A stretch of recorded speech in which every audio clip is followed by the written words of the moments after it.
The First World War marked a fundamental turning point in the history of warfare. By 1916, the conflict had evolved into a prolonged and highly industrialized struggle that involved millions of soldiers and unprecedented levels of material destruction.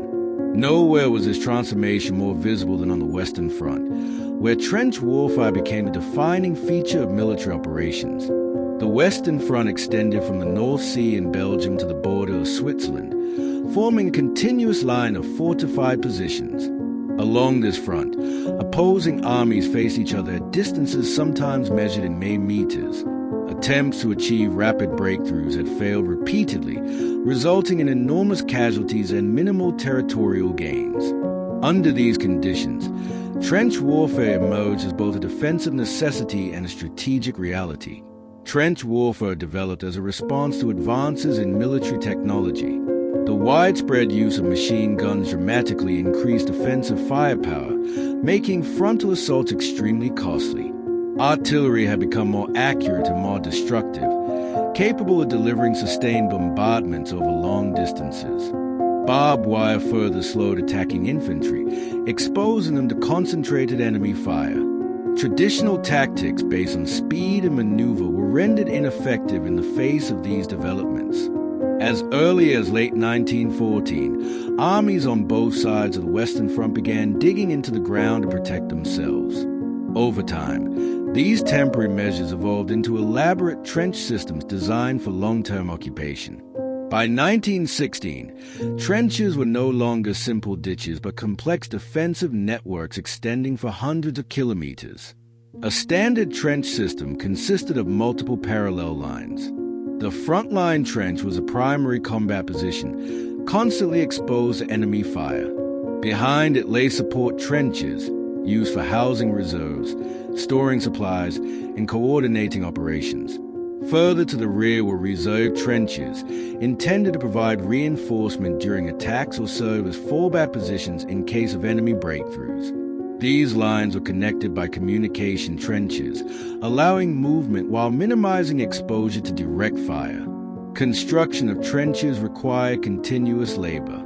Sandbags, wooden planks, corrugated metal, and concrete were used to reinforce walls and prevent collapse. Dugouts were excavated beneath the surface to provide shelter from artillery bombardment. In some areas, these underground spaces extended several meters deep and were equipped with bunks, storage areas, and command posts. Despite these defensive efforts, the trench environment was inherently hostile. Geography and weather played a significant role in shaping conditions. Heavy rainfall in northern France and Belgium frequently flooded trenches, turning them into channels of mud and stagnant water. Poor drainage systems often failed, forcing soldiers to endure prolonged exposure to cold and moisture. These conditions led to widespread health problems.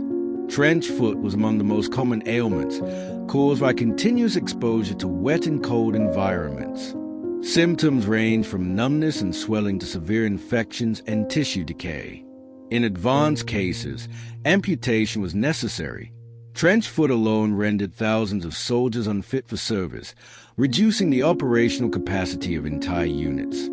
Hygiene in the trenches was extremely limited. Clean water was scarce, and opportunities for washing were rare.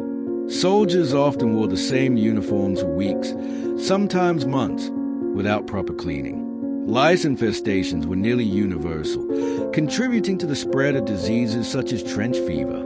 The constant itching and discomfort further degraded morale and physical well-being. Rats flourished in trench environments. Drawn by food waste and unburied bodies, they moved freely through living and sleeping areas. Their presence was a source of distress and fear, reinforcing perception that the trenches were environments beyond human control. Reports of rats feeding on corpses were common, adding to the psychological burden faced by soldiers. Artillery dominated life on the Western Front. Bombardments could occur at any time, often without warning, and could last for hours or days.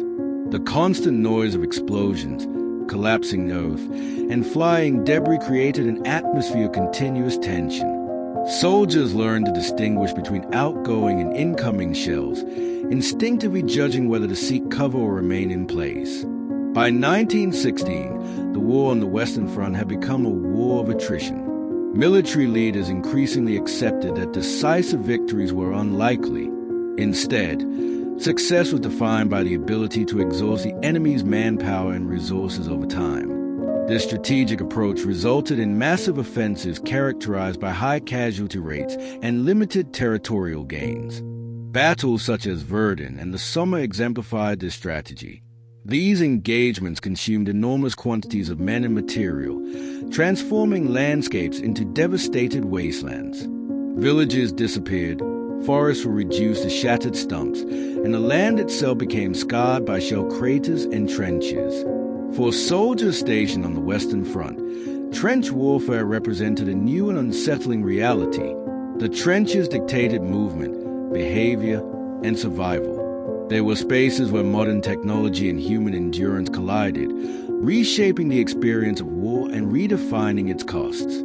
Trench warfare did not merely alter military tactics, it changed how war was understood.